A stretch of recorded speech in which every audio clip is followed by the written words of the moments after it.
which of those Miami teams in the last 10 to 11 seasons, which one was the best? What's the best Miami team that you've seen play? Oh, dang it. That's a great. It's funny you say that because I literally did like a playoff bracket on my channel and on Twitter with the 2009 Randy Sanders coach team. Yep. The 2013 Al Golden squad. Mm-hmm. The 2017 Mark Richt squad, and the 2020 Manny Diaz staff. Oh, okay. Squad. Now, yeah, the 2020 team is not as, like, if you go by record, they're nowhere near the other ones. But as far as, like, talented and how they played from game to game, you would argue the 2020 may be the best and most well-prepared out of all of them. I mean, let's still remember, yes, it was week whatever versus Clemson, but that was a game till halftime, you know, for the most part. Mm-hmm. The best, that hurts, and that's scary to say because you already laid the groundwork. You already did it, right? Yeah. My heart would tell me the 2009 because those were the players who I watched going to the Mecca, Trash Pile Stadium, in Miami-Dade County, watching those freshmen from Miami Northwestern transition to the University of Miami. So I would love to say that 2019. They've had some NFL guys on that team. You got Alan Bailey was on that squad. Sean Spence, Olivier Vernon were on that spot. Lamar Miller was on that team. DeMarcus Van Dyke, our new cornerbacks coach, is on that team. Mike James was on that squad too. Ja'Cory Harris. So you Orlando Franklin, 10-year vet, offensive guard for the Denver Broncos, was on that team. But the best Miami Hurricanes team the last decade. Woo, that's a tough one, man. Irregardless of record, right? Sure. Otherwise, we would just take the team with the best record, which would be the 17 team, right? 10-3. Yeah. You know what? I'm going to have to say the 2013 team. That 2013. Stephen Morris. Okay. Duke Johnson. Eric Flowers. Brandon Linder. Shane McDermott. John Feliciano.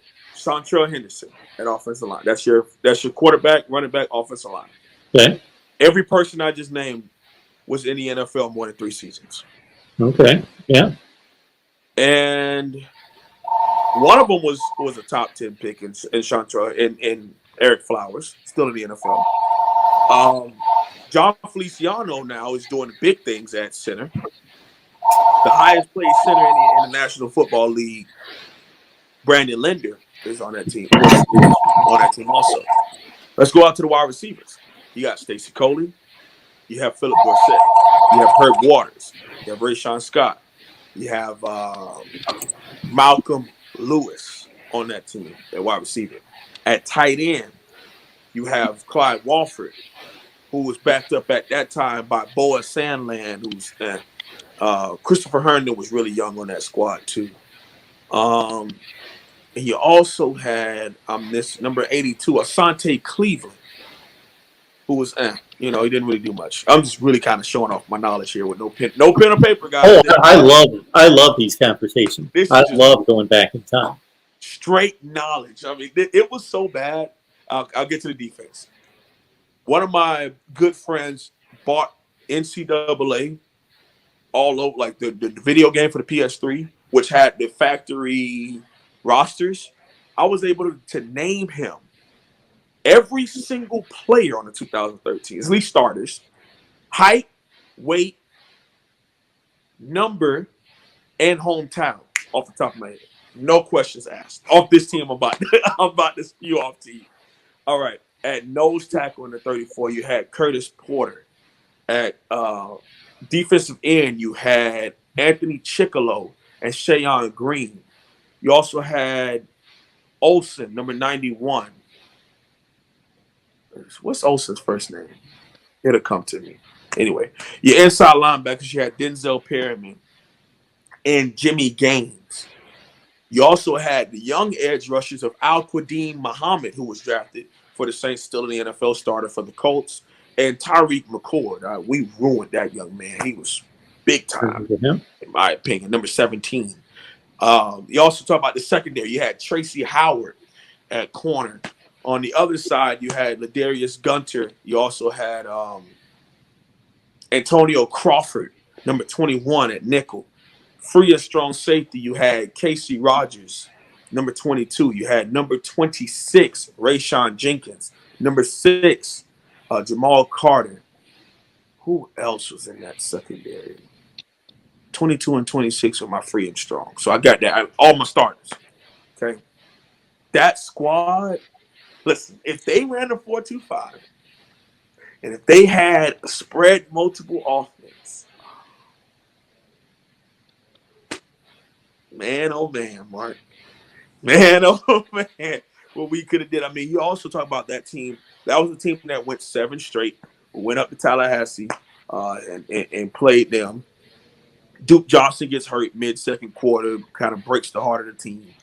End up getting blown out from that point forward. But, how did I forget? Allen Hines at wide receiver. He was the person that scored both touchdowns over Ramsey for us to be, I think we were down 13-21 at the half. So somewhere in there, maybe you had a lead, to be honest with you, 13-10. Because that Tallahassee team, they played horrible first halves. But they sat and made those adjustments, and the game was over like, from that point on. But yeah, man, wow. That's actually kind of impressive on top of my head. Yeah, definitely was. So that team started out by beating FAU 34-6, beat Florida 21-16. I remember that game. Gators were ranked 12th. I watched that game. Savannah State 77-7, USF 49-21. I was at that game. What's that? I would, because this was my senior season, because 2013 I graduated spring of 2014. So I'm just trying to think of how many games I was at as you go down the list. So you said the first one was FAU. I was at that opener. Then we also had Florida. Bye week, then Florida, correct? Yes. I was at that game. Next. Actually, there wasn't a bye week. The FAU game was a Friday. Oh, so it was a mini. Well, okay, yeah. So, but I was at both of those games back to back. Next. Played number 12, Florida. I remember watching that game. That was an amazing game. Savannah State 77-7. Didn't go to that one. South Florida 49-21. At that one. Georgia Tech 45-30. That one. UNC 27-23. Couldn't go to that one. That was at UNC. There were some close ones here. Wake. That was a comeback. That was a beautiful Thursday night comeback. Wake 24-21. I was at that. Oh my God. Mark, listen. Okay. There's 3 minutes and 18 seconds left in the football game. Duke Johnson breaks on a 22 stretch to the short side of the field, Mark. Oh my God. He gets to the end zone, Mark. He stretches and puts the ball inside of the far end pylon. I'm watching it with my eyes. They reviewed it and called it a no touchdown. He literally puts the ball inside the pylon. And the ball like kind of bounces out of his hand when he hits the ground. And they wanted to call it a fumble.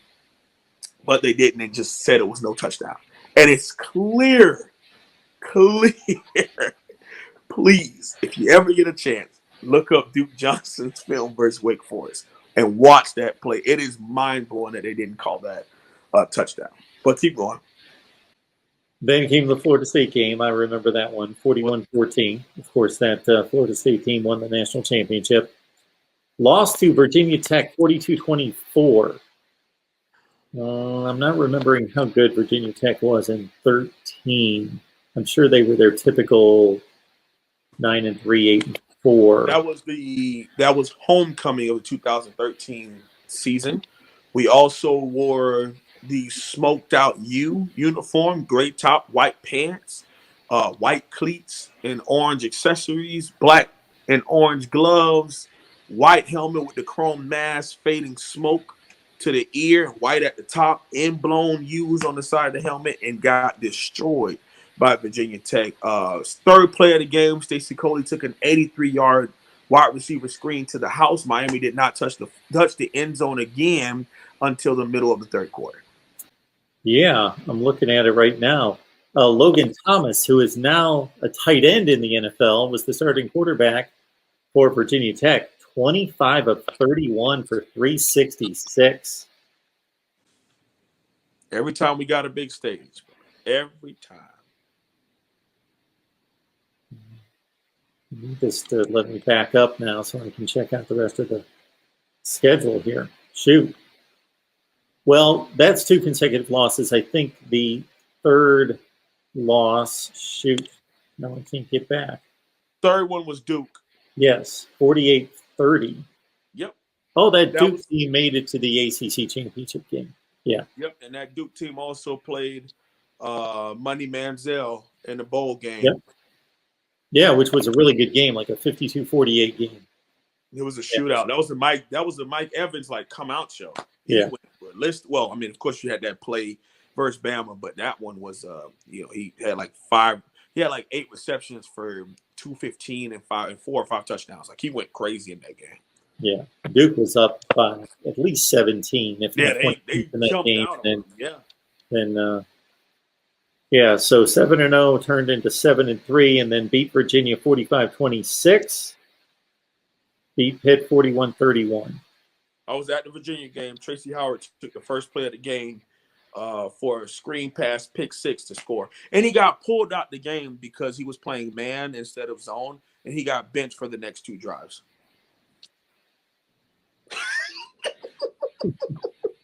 Those are the type of coaches we had at Miami. Cornerback coach Paul Johnson pulled him out of the game and sat him for 2 drives because he played man and he recognized the screen and he caught it and scored. Beat Pitt 41-31, lost to Louisville and Teddy Bridgewater 36-9. Yeah, I remember that game. I remember having it. This might have been Cam's first appearance on my channel, was before the Louisville game to preview the game, the bowl game. What, Mark, you talk about deflating, because that game was the first bowl game since 2005 or 6. I lied to you. No, it's not. 2009. Because Randy Shannon we lost to Wisconsin in that same game, but it was the Orlando, whatever, that stadium. The Orlando. Yeah, I'll come up with it. The Champs Sports Bowl. I think it was the Champs Sports Bowl. Yep, where Sam Shields took a reverse to the house on the first kickoff of the game. Yeah, that was the last bowl game, and then we go back there 4 or 5 years later.